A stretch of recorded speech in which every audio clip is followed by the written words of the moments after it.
এই অঞ্চলত এটা বাঘৰ আতংক আছে আৰু আমাৰ বন বিভাগ আৰু তাৰ লগত জড়িত সকলোৱে চেষ্টা চলাই আছে যে কি ধৰণে ৰাইজক নিৰাপত্তা দিব পৰা যায়।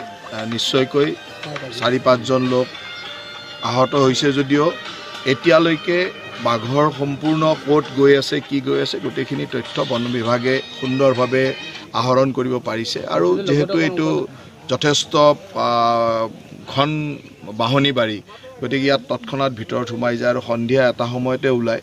গতিকে সেই সময়টোৰ কাৰণে যি ধৰণৰ বিজ্ঞানসন্মত ব্যৱস্থা আৰু ক'তো ক্ষতি নোহোৱাকৈ বিজ্ঞানসন্মত ব্যৱস্থাৰে কেনেকৈ ধৰিব পৰা যায় তাৰ কাৰণে বন বিভাগে সম্পূৰ্ণ চেষ্টা চলাইছে।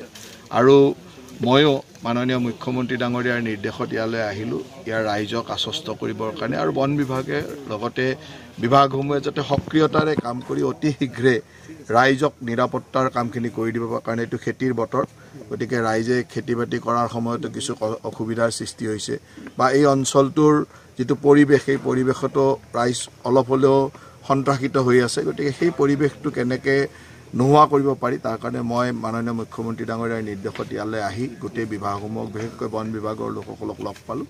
আৰু য'ত যি সাহায্য লাগে তেখেতসকলক যদি এক্সট্ৰা ছাপোৰ্ট লাগে এক্সট্ৰা মেন পাৱাৰ লাগে বা কিবা বস্তুৰ প্ৰয়োজন হয় গোটেইখিনি ছাপোৰ্ট লৈ যাতে খুব সোনকালে ৰাইজক সুন্দৰভাৱে সুৰক্ষা দিয়াৰ কামটো কৰিব পাৰে সেই কামৰ কাৰণে আজি ইয়ালৈ আহিছোঁ। বন বিভাগে কি পদক্ষেপ গ্ৰহণ কৰিছে? বন বিভাগে ইতিমধ্যে মাচাং বনোৱা বা নেটিং কৰা বা তেনেকুৱা ধৰণৰ কেমেৰা ইত্যাদি লগাইছে। গোটেই ব্যৱস্থাটো বন বিভাগে সম্পূৰ্ণভাৱে কৰি আছে। আৰু কিন্তু এইটো যিটো যথেষ্ট ঘন বাহনী বাৰী এটা তৎক্ষণাত ভিতৰলৈ সোমাই যায় আৰু দিনৰ ভাগত বাঘ সাধাৰণতে নোলায়, সন্ধিয়া এটা টাইমতে ওলায়।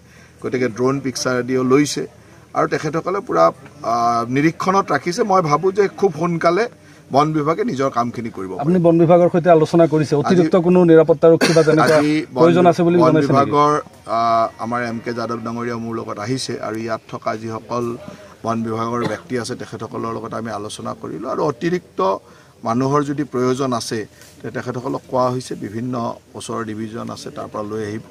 সেইবিলাকত অসুবিধা নাই আৰু যিখিনি সামগ্ৰীৰ প্ৰয়োজন আছে সেইখিনিও ইতিমধ্যে আহি পাইছে আৰু কিছু আহিও পাব অলপ সময়।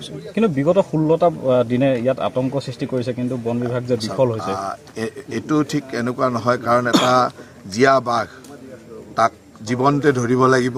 গতিকে তাত এটা এনেকুৱা নহয় যে ৰাইজৰো ক্ষতি নহ'ব লাগিব লগত বাঘটোৰো ক্ষতি হ'ব নালাগিব।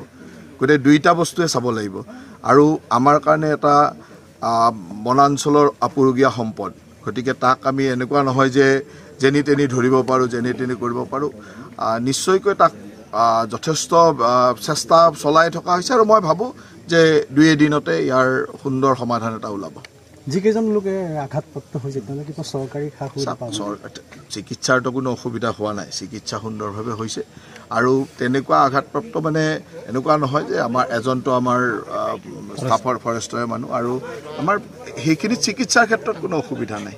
কাৰণ ইয়াততো আৰু কোনো নিহত হোৱা নাই, আহত হৈছে। আৰু ৰাইজকো এই সাৱধানতা অৱলম্বন কৰিবৰ কাৰণে মই অনুৰোধো কৰিছোঁ আৰু বন বিভাগক যিমান পাৰে সহযোগ কৰক যাতে বন বিভাগে নিজৰ কাম সুন্দৰভাৱে। অভিযান কালত দেখা গৈছে খেতিপথাৰ বহুতো নষ্ট হৈছে, JCB দি খেতিপথাৰ নষ্ট হৈছে। খেতিপথাৰ আৰু এটা কথা ঠিক যে এই অঞ্চলৰ ৰাইজে সহযোগো কৰিছে। বন বিভাগে ইতিমধ্যে মোক জনাইছোঁ যে ৰাইজে যথেষ্ট সহযোগ কৰিছে।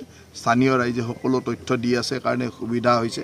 কিন্তু এই অঞ্চলটো এনেকুৱা যে যথেষ্ট সংখ্যক গাহৰি বা বনৰীয়া গাহৰি আছে, খোৱা খাদ্য পাইছে, লগত খোৱা পানীৰ কোনো অসুবিধা নাই। গতিকে বাঘটো জীয়াই থাকিবৰ কাৰণে কোনো অসুবিধা নোহোৱা এটা সুন্দৰ পৰিৱেশ এটা পাইছে আৰু সেইকাৰণেই হয়তো এই ধৰণে একেটা ঠাইতে বাঘটো আছে। গতিকে মই ভাবোঁ যে বন বিভাগে যিখিনি তথ্য মোক দিছে সেই তথ্যৰ পৰা মোৰ বিশ্বাস আছে যে খুব কম দিনৰ ভিতৰতে এদিন দুদিনৰ ভিতৰতে এটা সমাধানলৈ আনিব পাৰিব। খবৰ মানে এনি লাইভ 24/7 আৰু এনি লাইভ ডিজিটেল। যিকোনো খবৰৰ বাবে যোগাযোগ কৰক 9387734920 আমাৰ এই নম্বৰত।